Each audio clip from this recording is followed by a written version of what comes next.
Hello horror lovers, আজ আমি একটি সাউথ কোরিয়ান হরর মুভি নিয়ে চলে এসেছি যার নাম লিনগিরিং অর্থাৎ হোটেল লেক। এই মুভির রাইটার ডিরেক্টরের নাম হলো ইউন ইউন গিয়েং। এই মুভিটা খুবই কনফিউজিং একটি মুভি।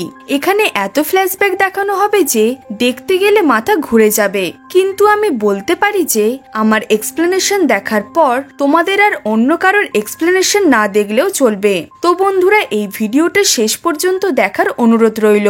তোমরা যদি আমার চ্যানেলে নতুন হয়ে থাকো তাহলে অবশ্যই আমার চ্যানেলটিকে সাবস্ক্রাইব করে দিও আর ভিডিওতে লাইক করতে একদমই ভুলো না। তো চলো তাহলে শুরু করা যাক আজকের মুভি।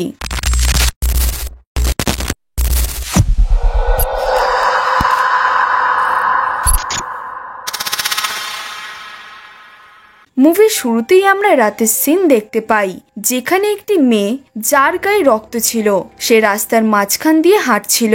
তাকে দেখে মনে হচ্ছিল যেন সে কারোর কাছ থেকে বেঁচে এসেছে। সে এরপর বাসস্টপের পিছনে কারোর একটি ছায়া দেখতে পায়, যেটা দেখে সেই মেয়েটি সেখানে তাকে ঝোপে ঢুকে যায়। আর এরপর আমরা দেখতে পাই সেই মেয়েটির কাছে হঠাৎই একটি হাত আসে আর তাকে মেরে ফেলে। এরপর সিন শিফট হয়ে ফস্টার কেয়ার ডিপার্টমেন্ট দেখানো হয়, যেখানে ইউমি নামের একটি মেয়ে ছিল। তাকে বলা হয় যে তার স্টেপ সিস্টার জিউকে এখন অ্যাডপ্ট করতে হবে। জিউর বাবা খুবই অ্যামিউজিং ছিল, এই জন্য ফস্টার কেয়ার ডিপার্টমেন্ট জিউকে কবজায় করে নিয়েছিল। ইউমির মা ইউনির মৃত্যু 5 বছর আগে হয়ে গিয়েছিল। সে 2টো বিয়ে করেছিল, যেটা ডিভোর্সে বদলে গিয়েছিল। ইউমি একজন 21 বছরের মেয়ে ছিল যে এখন একটি জব খুঁজছিল। সে প্রথমে জিউর কোনো দায়িত্বই নিতে চায় না। এরপর জিউকে অরফানেজে পাঠিয়ে দেওয়ার কথা হয়। এখানে আমরা জানতে পারি ইউমি তার মাকে একদমই পছন্দ করত না, কারণ তার মা তার কোনো খেয়ালই রাখতো না। ফস্টার কেয়ার অফিসার বলে যে জিউ একজন খুবই দুষ্টু বাচ্চা, সে সবসময় মিথ্যে বলে আর শয়তানি করে, আর এরম বাচ্চাদের স্পেশাল কেয়ারের দরকার। অরফানেজে এরকম বাচ্চার অ্যাডপশন রেট অনেক কম। ইউমি না চাইতেও সে জিউর কাস্টাডি নিয়ে নেয়। এরপর সে তাকে নিয়ে তার মায়ের পুরনো একটি ফ্রেন্ড কিয়ং সিয়ং এর কাছে যায়, যাকে ইউমি আন্টি বলে ডাকে। আন্টি আসলে একটি হোটেল চালাতো, যেখানে ইউমির মা থাকতো এবং কাজও করত। এটা 5 স্টার হোটেলের পাশে থাকে একটি ফার্ম হাউসে ছিল। যখন গাড়ি করে ইউমি হোটেলে যাচ্ছিল তখন সে রাস্তায় একটি সাদা জামা পরা মহিলাকে হাঁটতে দেখতে পায়। কিছুক্ষণ ড্রাইভ করার পর আবারও সেই মহিলাকে সে বাস স্টপে দেখতে পায়, যেমনটা আমরা মুভির ফার্স্ট সিনে দেখেছিলাম। ইউমি সেই মহিলাটিকে গাড়ির ব্যাক মিররে দেখে। তখনই সে হঠাৎ সেই মহিলাটির মাথা ধর থেকে পড়ে যেতে দেখতে পায়, আর সেই মহিলাটি সেখান থেকে গায়েব হয়ে যায়। এটা দেখে ইউমি ভয়তে গাড়িটি থামায় আর বাইরে বেরিয়ে সে সেই মহিলাটিকে খুঁজতে লাগে। সেই মহিলাটিকে ইউমি আবারও একটি ঝোপের মধ্যে দেখতে পায়, আর সেখানে গিয়ে চেক করলে ইউমি শুধু একটি মরা রিবন পাখিকে পড়ে থাকতে দেখতে পায়। যাই হোক, ইউমি কিছুই বুঝতে পারে না আর সে হোটেলের দিকে যেতে লাগে। হোটেলে আন্টি তাদের দুজনকে স্বাগত জানায়। এখন সেই হোটেলটি পুরো ফাঁকা হয়ে গিয়েছিল, যেখানে শুধু এখন আন্টি এবং একটি বেট্রেস থাকতো যার নাম রেইন। ইউমি আর আন্টি খুবই সাধারণ কথা বলতে থাকে, আর ইউমি জিউকে এখানে থাকতে দিয়েছে বলে সে তার আন্টিকে থ্যাংক ইউ জানায়। ছোটবেলায় ইউমি আসলে এখানেই থাকতো, আর এই আন্টি তার দ্বিতীয় মায়ের মতোই ছিল। আন্টির ছেলে স্যাংউ আর ইউমি খুবই ভালো বন্ধু ছিল। স্যাংউ এখন অস্ট্রেলিয়াতে পড়াশোনা করছিল। এখানে ইউমি জিউকে রাখার জন্য আন্টিকে বলে যে আমি কিছুদিন পর জব খুঁজে পেলেই জিউকে নিয়ে এখান থেকে চলে যাব, আর এখন আমি জিউকে একদমই আমার সাথে রাখতে পারবো না। কিন্তু আন্টি এখানে ইউমিকেও থাকতে বলে, এই জন্য সে এখানেই থেকে যায়। এরপর আমরা জিউকে দেখতে পাই যে এই বড় হোটেলে এসে খুবই একা ফিল করছিল, আর সে একাই খেলছিল। এরপর সে 405 নম্বর রুমে চলে যায়, যেখানে কেউ একজন তার জন্য নার্সারি রাইম গায়। ঠিক তখনই একটি কাচের বল গড়াতে গড়াতে তার পায়ের কাছে আসে। তো বন্ধুরা, এখানে কোনো না কোনো কিছু তো আছেই, এই জন্যই এইসব প্যারানর্মাল জিনিস হচ্ছে, যেটা আমরা দেখতেই পেলাম। এরপর ইউমি 405 নম্বর রুমে চলে আসে, যেটা বেসিক্যালি তার মায়ের রুম ছিল, আর এখানেই তার মা ইউনি সুইসাইড করেছিল। ছোটবেলায় ইউমি সেখানে কিছু খেলনা লুকিয়ে রেখেছিল, যেটা এখনো সেখানেই ছিল। তার আন্টি সেই রুমটিকে ছুঁয়েও দেখেনি, কারণ সে চাইতো যে যাতে ইউমি কোনো না কোনো একদিন এসে এই রুমে থাকে আর এই হোটেলটা যেন সে সামলায়। ইউমি এবার তার খেলনাগুলো জিউকে খেলার জন্য দিয়ে দেয়। ইউমি এরপর অন্য একটি ঘরে নিজের ব্যাগ আনপ্যাক করে। সে এখানে 1-2 দিন থেকে জিউকে পুরো সেটেল করে দিতে চাইছিল, আর এরপর সে নিজের রেগুলার লাইফে ফিরে যেতে চাইছিল। জিউ এরপর সব বাচ্চাদের মতো হাইড অ্যান্ড সিক খেলার জন্য জোর করতে লাগে। ইউমিও তার মন রাখার জন্য তার সাথে খেলে। সে খুঁজতে খুঁজতে সেই হোটেলের বেসমেন্টে চলে যায়, আর আমরা দেখতে পাই জিউ একটি ড্রেস ট্রলিতে লুকিয়েছিল। এরপর যখন জিউ জামাগুলো সরিয়ে বাইরে দেখে, তখন সে বাইরে একটি মহিলার পা দেখতে পায়।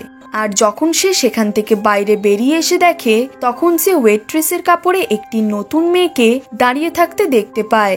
জিউ সেই মেয়েটিকে চিনতে পারে না, এই জন্য সে সেখান থেকে পালাতে থাকে। এদিকে ইউমি বেসমেন্টে চেক করে, কিন্তু সে সেখানে কাউকেই দেখতে পায় না। এরপর আবারও সে সেই সাদা জামা পরা মহিলাটিকে দেখতে পায়। আর যখন ইউমি বেসমেন্টের লাইট অন করে, তখন সে সেখানে কাউকেই দেখতে পায় না। রাতে ডিনার করার সময় আন্টি ইউমিকে জিউর সাথে অ্যামিউজমেন্ট পার্কে যেতে বলে। আমরা জানতে পারি যে ইউমির ছোটবেলায় সেই পার্কটা অনেক পছন্দ ছিল। ডিনারের পর জিউ সোফাতেই ঘুমিয়ে পড়ে, আর সেটা দেখে ইউমি তাকে কোলে নিয়ে তার রুমে নিয়ে যায়। আমরা একটি জিনিস নোটিস করি যে একটি কালো ছায়া এদের দুজনকে নোটিস করছে। পরের দিন সকালে আন্টি নিজের হবি রোজ ফ্লাওয়ার্স প্রিজার্ভ করার কাজ করছিল। তখনই একটি লোকাল পুলিশ অফিসার সিও খিয়ং সেখানে আসে। সে আসলে আন্টির ফ্রেন্ড ছিল, আর তার জন্য হেলদি খাবার এনেছিল।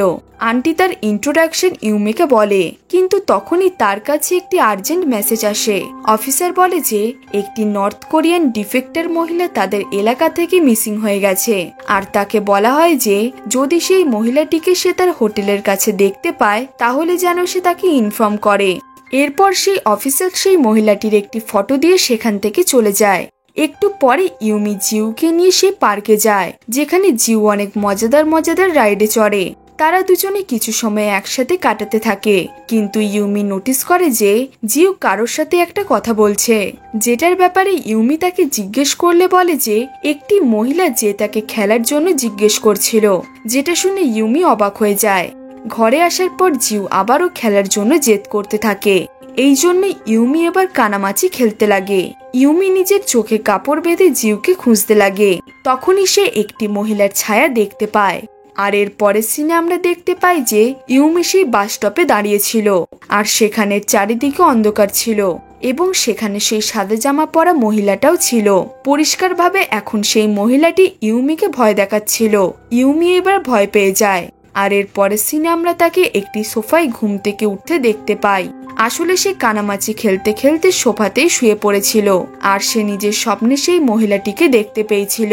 ইউমি এইসব কিছু সিরিয়াস নেয় না, আর সে এমনিতেও এই হোটেল থেকে চলে যেতেই চলেছিল। সে এরপর জিউকে খুঁজতে লাগে। তখনই সে সেই ওয়েট্রেস রেইনকে দেখতে পায়। রেইন তাকে বলে যে তোমার এখানে এই বাচ্চাটিকে নিয়ে আসা একদমই ঠিক হয়নি, এই জায়গাটি হন্টেড, এই জন্যই এখানে থাকা সব স্টাফ পালিয়ে গেছে। আর সে রুম নাম্বার 405-এ একটি ওয়েট্রেসকে দেখেছিল। তার মনে হয়েছিল যে এটা হয়তো নতুন কোনো স্টাফ, কিন্তু যখন সে রুম চেক করে তখন সে কাউকেই দেখতে পায় না সেখানে। কিন্তু রুমের টিভির রিফ্লেকশনে দেখলে সেই মহিলার আত্মাটিকে পুরো পরিষ্কারভাবে দেখতে পায়। এটা সেই মহিলাটির আত্মাই ছিল যে এখানে সুইসাইড করেছিল। আর সে ডিটেলে বলতেই যাবে যে সেই মহিলাটি কিভাবে মরলো, কিন্তু ইউমি তাকে থামিয়ে দেয়। সে তার মায়ের ব্যাপারে কিছুই শুনতে চাইছিল না। যেমনটা আমি তোমাদের প্রথমে বলেছিলাম যে 405 নম্বর রুমের ভিতর ইউমির মা সুইসাইড করেছিল। তখনই রেইন জানতে পারে যে ইউমি আসলে সেই আত্মাটির মেয়ে, আর সে ড্রিঙ্ক করতে করতে জোরে জোরে হাসতে লাগে। এরপর ইউমি একটি ভাঙা পুতুল দেখতে পায়, আর সে জিউকে বকা দিয়ে জিজ্ঞেস করে যে তুমি এমন কেন করেছো। জিউ বলে যে আমি এই পুতুলটা ভাঙিনি, বরং সেই মহিলাটি ভেঙেছে যে 405 নম্বর রুমে থাকে। জিউ আরো বলে যে দেখো সেই মহিলাটি তোমার পিছনে, আর তোমায় দেখে হাসছে। এরপর রেইনকে আমরা নেশাগ্রস্ত অবস্থায় বেসমেন্টে যেতে দেখতে পাই, যেখানে সে একটি মহিলার শব্দ শুনতে পায়, আর সেখানে রক্ত জলের মতো বইছিল। রাতে ইউমি আন্টিকে বলে যে ডিভোর্সের পর সে তার মায়ের সাথে একবার দেখা করতে এসেছিল। তখন সে একটি বাস স্টপে দাঁড়িয়েছিল আর তার মায়ের অবস্থা খুবই খারাপ হয়ে গিয়েছিল। ইউমি তার মাকে তখন বলেছিল যে আমি তোমার সাথে দেখা করতে চাই না আর তুমি আমায় ফোন করে ডাকবে না, এবং সেই রাতে ইউমির মা করে নিয়েছিল। এখানে ইউমির মায়ের দ্বিতীয় ডিভোর্সও হয়ে গিয়েছিল। তার মা একা জিউয়ের সাথে থাকতো আর সে সবসময় ডিপ্রেশনে থাকতো। তার মা কিছুক্ষণ নিজের হুঁশে থাকতো, আবার কিছুক্ষণ সে নিজের হুঁশেই থাকতো না। ইউমি তার মাকে পছন্দ করতো না, কারণ তার মা তার খেয়ালই রাখতো না। এই জন্য যখন তার অবস্থা অনেক খারাপ হয়ে গিয়েছিল তখন ইউমি তার সাথ ছেড়ে দিয়েছিল। আর ইউমি তখন 16 বছরের মেয়ে ছিল। ইউমি এখন এই ব্যাপারটা নিয়ে গিল্ট ফিল করছিল, কিন্তু এখন পরিবেশ বদলে গেছে। রাতে ইউমি জিউকে একটি চিঠি লিখে হোটেল থেকে চলে যায়। রাস্তায় তার কাছে তার আন্টির কল আসে, যেখানে সে বলে যে জিউকে খুঁজে পাওয়া যাচ্ছে না, এর সাথে রেইনকেও খুঁজে পাওয়া যাচ্ছিল না। এই জন্য আন্টির বন্ধু পুলিশ অফিসার ভাবে যে রেইনি হয়তো জিউকে কিডন্যাপ করেছে। ইউমি এরপর জিউকে খুঁজতে যায় সেই পার্কে, যেখানে সে জিউকে অনেকবার একটি মহিলা স্টাফের সাথে দেখেছিল। যখন সে সেই জায়গায় যায় তখন সে সেখানে কাউকেই দেখতে পায় না। টেনশনে ইউমির একটি এক চোখ অন্ধ ছেলের সাথে ধাক্কা লেগে যায়। এরপর আন্টি সেখানে এসে ইউমিকে শান্ত করে। এরপর সে আবার ইউমিকে হোটেলে নিয়ে যায়, যেখানে আন্টি তাকে একটি ইনজেকশন দিয়ে শুইয়ে দেয়। হোটেলে যখন ইউমি ওঠে তখন সে রেইনকে দেখতে পায়। সে ইউনিট ড্রেস পরেছিল আর সে বলতে থাকে যে সেই মহিলাটি সুইসাইড করেনি। এটা বলেই সে রুমের দিকে যেতে লাগে। আর যখন ইউমি তার পিছু করে তখন সে রেইনের রুমে রেইনের লাশ ঝুলন্ত অবস্থায় দেখতে পায়, যেটা দেখে ইউমি পুরো শকড হয়ে যায়। এরপর সেখানে পুলিশ এসে সেই বডিটা নিয়ে চলে যায়। তখনই ইউমির কাঁধে কেউ একটা হাত রাখে। ইউমি ভাবে যে তার আন্টি হয়তো তার কাঁধে হাত রেখেছে, কিন্তু তার আন্টি তো তার সামনে অফিসারের সাথে দাঁড়িয়ে কথা বলছে। ইউমি এইবার এইসব প্যারানর্মাল ঘটনা দেখে ভয় কাঁপতে লাগে আর সে পুলিশের কোয়েশ্চেনের উত্তর ঠিকভাবে দিতে পারে না। এই জন্য অফিসার ইউমিকেই সন্দেহ করতে লাগে, কারণ সেই সময় শুধু রেইনের সাথে ইউমি ছিল আর জিউকেও সে সেই হোটেলে একলা ফেলে এসেছিল। এই কথাটি আবার পরের দিন সে পুলিশ স্টেশনে বলে। ইউমিকে এবার পারমিশন ছাড়া এই শহর ছেড়ে যেতে না পারার কথা বলা হয়। ইউমি এরপর ঘরে ফেরার সময় সেই এক চোখ অন্ধ ছেলেটির সাথে দেখা হয়, যার সাথে তার ধাক্কা লেগেছিল। সেও বলে যে আমি সেই বাচ্চাটিকে একটি মহিলার সাথে দেখেছিলাম। আসলে এই ছেলেটি আত্মাদের দেখতে পেত এবং তাদের সাথে কথাও বলতে পারত। এইবার ইউমি তাকে নিয়ে হোটেলে যায়, যেখানে গিয়ে সেই ছেলেটি নিজের অন্য একটি চোখ থেকে কাপড় সরিয়ে এইদিক ওইদিক দেখতে লাগে। আসলে সে সেই চোখটির মাধ্যমে মৃত মানুষদের দেখতে পেত। সেই ছেলেটি ইউমিকে বেসমেন্টে নিয়ে যায়, যেখানে গিয়ে সেই ছেলেটি আত্মাটিকে বলে যে ঠিকের জন্য একবার ট্যাপ করো আর ভুলের জন্য দুবার ট্যাপ করো। এরপর সেই ছেলেটি জিজ্ঞেস করে যে তুমি এখানেই থাকো আর তোমার কাছেই কি সেই বাচ্চাটি আছে, এবং তুমি কি করেছিলে নাকি মার্ডার হয়েছিল। এই সব বলার পর আত্মাটি একবার ট্যাপ করে। আত্মাটি এরপর সেই ছেলেটির লাঠি দিয়ে একটি ড্রয়িং বানায়, যেটা দেখে সেই ছেলেটি বলে যে এটা আমার দ্বারা করা সম্ভব নয়। আর যখনই সেই ছেলেটি সেখান থেকে পালায় তখনই সেই আত্মাটি তাকে হাওয়ায় তুলে দেয় আর তার গলা ধরে তাকে নিচে ফেলে দেয়। তখনই ইউমি আর সেই ছেলেটি একটি মহিলার কাটা মাথা মাটিতে পড়ে থাকতে দেখতে পায়, যেটা দেখে তারা দুজনেই সেখান থেকে পালিয়ে যায়। সেই ছেলেটি ইউমিকে বলে যে জিউ হয়তো মারা গেছে আর তোমার উচিত এখন এই হোটেলটি ছেড়ে চলে যাওয়া, কিন্তু ইউমি কোথাও যেতে চায় না। এরপর ইউমি তার রুমে সেম ড্রয়িং থাকতে দেখতে পায়। এরপর সে সেই বাস স্টপে যায়, যেখানে সে একটি মেয়ের মিসিং পোস্টার দেখতে পায়, যার নাম ইউন কিয়ং। এই মেয়েটি 5 বছর ধরে মিসিং ছিল। এরপর ইউমি ইউন কিয়ং এর ঘরে যায়, যেখানে তার দাদু ছিল। তারা সেই মেয়েটির দাদুর সাথে কথা বলতে বলতে একটি অবাক করা বিষয় জানতে পারে যে তার আন্টি ইউন কিয়ং কে পিয়ানো বাজানো শেখাতো আর সে একটি পিয়ানো তাকে ডোনেটও করেছিল। তার ছেলে স্যাংউ ফরেন থেকে ফিরে এসেছিল, যার মেন্টাল অবস্থা একদম ঠিক ছিল না। আন্টি তার ছেলের ট্রিটমেন্টের জন্য অনেক জায়গায় গেছে, কিন্তু এতে কিছুই হয় না। শেষে স্যাংউ হোটেলে করে নিয়েছিল। হ্যাঁ বন্ধুরা, অন্যদিকে আমরা হোটেলের একটি জায়গায় সে নর্থ কোরিয়ান মেয়েটির লাশ অফিসার খুঁজে পায় আর সেও এখানে করেছিল। অবাক ব্যাপার হলো তাদের গলার দড়ি সবই এক। এই ব্যাপারটা অফিসারের একটু সন্দেহ হয়। ইউমি এরবার হোটেলে এসে সোজা সেই বেসমেন্টে যায়, যেখানে সেই প্রথমবার একটি আত্মাকে দেখতে পায়। আর সে সেখানে একটি গোপন দরজাও দেখতে পায়, যেটা দিয়ে গেলে আন্টির রুমে বেরোতো। এই রুমটি একটি সিক্রেট রুম ছিল, যেটা অন্য দিকের প্রবেশ পথের কাছে ছিল। এখানে অনেকগুলো সিসিটিভি ক্যামেরা লাগানো ছিল। এখানে অফিসার নিচে আন্টির জন্য ওয়েট করছিল। তখনই সেখানে থাকা দরজাটি নিজে থেকেই খুলে যায়। অফিসারও এবার সেই রুম থেকে আন্টির ঘরে ঢোকে। আর এখানেই আমরা একটি টুইস্ট জানতে পারি। সেই রুমে ইউমি স্যাংওর বডি খুঁজে পায়, যাকে মমির মতো প্রিজার্ভ করা হয়েছিল। অফিসার ইউমিকে অ্যারেস্ট করতেই যাবে, তখনই এরা দুজন জিউর হাঁটার শব্দ শুনতে পায়। সেই দেওয়ালের পিছনে সেই অফিসার অনেক ডেড বডি খুঁজে পায়, আর সেখানে কাটা মাথাও রাখা ছিল, যেটা দেখে ইউমি অনেক ভয় পেয়ে যায়। তখনই সেখানে আন্টি এসে সেই অফিসারটিকে একটি ছুরি দিয়ে মেরে ফেলে। আন্টি এবার ইউমিকে সেই একই রকমের দড়ি দিয়ে বেঁধে দেয়। আসলে যারা মারা গেছে তারা নিজেরা সুইসাইড করেনি, বরং তাদের আন্টি মেরে ফেলেছিল। এখানে আন্টি পুরোপুরি নিজের রূপ দেখিয়ে দিয়েছিল। সে ভাবতো যে তার ছেলে এখনো বেঁচে আছে। যে তার ছেলের বডিটা কবর দিতে গিয়েছিল তাকেও আন্টি মেরে ফেলেছিল। আন্টি প্রথমে তার স্টুডেন্ট ইউং কিয়াংকে বাস স্টপে মেরে ফেলেছিল, কারণ সে হোটেলে স্যাংওর বডি দেখে পালিয়ে গিয়েছিল। আর আই বিলিভ আমরা মুভির শুরুতে যে মেয়েটিকে দেখেছিলাম সেটা আসলে এই মেয়েটাই ছিল। এখানে আরো একটি অবাক বিষয় হলো ইউমির আন্টি তার মাকে নিজের চোখের সামনে মরতে দেখেছিল, কিন্তু সে কিছুই করতে পারেনি, কারণ সেও ডিপ্রেশনে ছিল আর তার বন্ধুও ছিল।